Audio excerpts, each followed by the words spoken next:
Hey y'all, I'm Elisa, the Scrappy Wife behind ScrappyWife.com, and today I am working in my memory planner for the week of December 5th through the 11th. I have pulled out all of my Christmas goodies from Christmas past.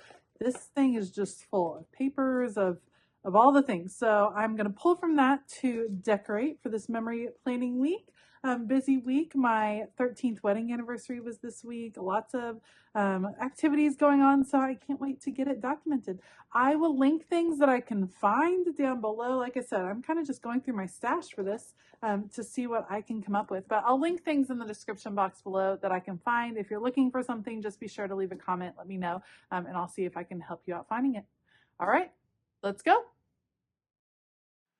All right, so I have been very into scrapbook paper lately, not just stickers or ephemera, but like using scrapbook paper to set the stage in a way for the background of my piece. I feel like it kind of harkens back to my scrapbooking days when you would choose a full 12 by 12 piece of paper, kind of build on top of that. That's kind of what I'm going for here. So I'm taking this piece. This is from the Vicki Boutin, I think it was called Warm Wishes collection. I'll have to find it online. It is the collection I used for my December daily last year because it has a very mixed media feel to it, which I really like. I love everything that Vicki Boutin creates. I think it is so great. So I'm cutting down my paper to 3¼ inch strips. The plan is to use these long strips to cover the top row of boxes and the bottom row of boxes. That is where my pictures will be anchored, and then I will add journaling in the middle. As I'm planning all my memory planning spreads, I do keep in mind where I want the journaling to be. You can go ahead and just start putting photos on the page and things like that, but I like to have a plan in advance for where the journaling is going to be. It just helps me envision what the final product might look like and to make sure I have enough room to write the kinds of things I want to write. Some weeks it's just a general overview. Some weeks it's a very specific story I want to tell about maybe just one of the pictures. Some weeks I don't have a whole lot to say, and so I really go for it with the pictures and with phrase stickers and things like that to kind of tell the full story. I change it up from week to week. So I look at the pictures I have, I think about what I want to journal, and then I kind of go with it from there. That being said, I try not to be too particular, meaning I make quick decisions when I'm placing things down on the page. I try not to second guess myself too much. I think that's generally what slows us down in any kind of project we do, but especially memory keeping projects, is when we start second guessing our layouts, our colors, our journaling, all of that stuff. And in the end, memory keeping projects are really easy to get bogged down with.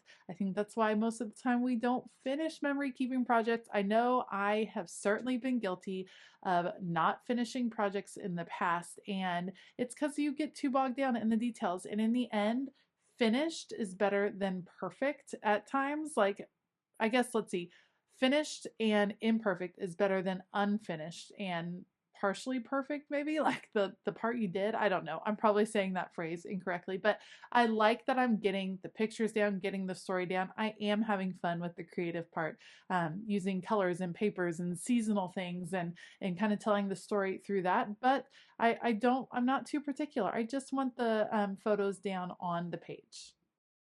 Now that all my paper is down, now I'm going to place the photos. I am placing them on the days that they occurred because that helps tell the story of the whole week, kind of the timeline of the week. And you can see I'm using that scrapbook paper as the anchor, leaving those open spots in the middle. That's where all of the journaling will go.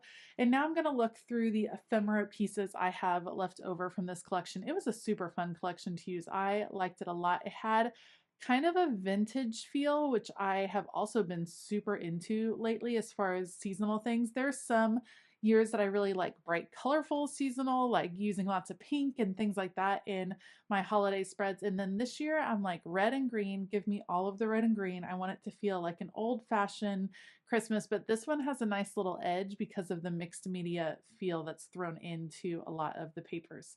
Also, tell me, is this mistletoe? That looks like mistletoe to me, which is why I wanted to put it near the picture of my husband and I celebrating our 13th anniversary on December the 6th. And that looked like mistletoe. So I was like, I'm going to keep that there because I'm pretty sure that that is what it is. I am pretty happy with the placement of everything, so I'm going to start putting things down on the page. I do always end up tweaking the placement ever so slightly as I'm adhering pieces to the page. I think just once you make some final decisions, things have to be turned and tweaked and adjusted as you go, and that is perfectly fine to do. I generally try to put my pictures down first, and I like the ephemera or the paper pieces to be nestled, meaning partly under the picture, partly over the picture. I think it softens the edges and really makes it feel like a cohesive spread. And I'm assuming this is mistletoe, so we're going to put it over my husband and I because I think that makes sense in my head. And I guess years from now, if I know better and it's not mistletoe, then I'll probably laugh when I look back at this particular spread.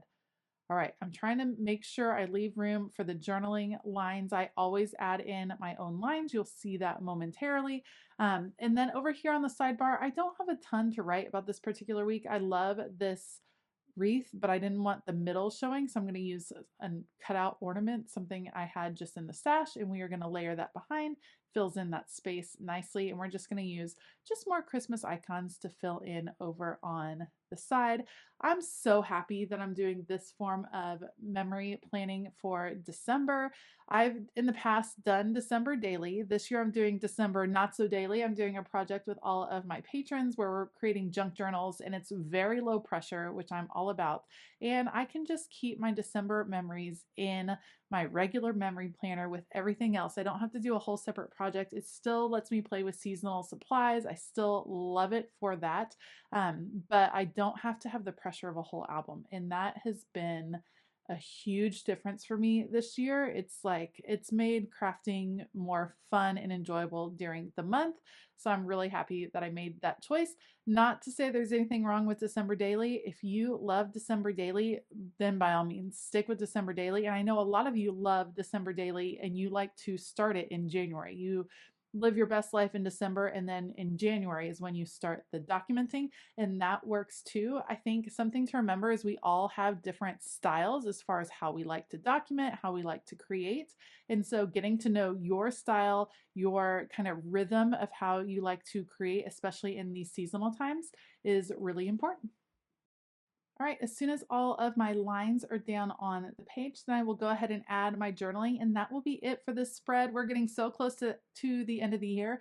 I'm hoping in the first week of January, I'll be able to share a full flip through of my memory planners and really all my planners from 2023. So definitely subscribe and stay tuned for that.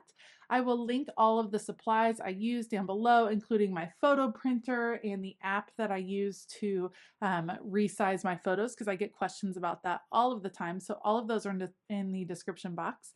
I want to give a huge shout out to all of my Patreon members. Thank you guys for all of your support. We're having a great time over on Patreon. If you want to check out Patreon and see what is available, what some of the perks are, then you can check out the link for Patreon in the description box below. All right, that's it. I hope that you all have an absolutely fabulous day. And as always, keep it creative.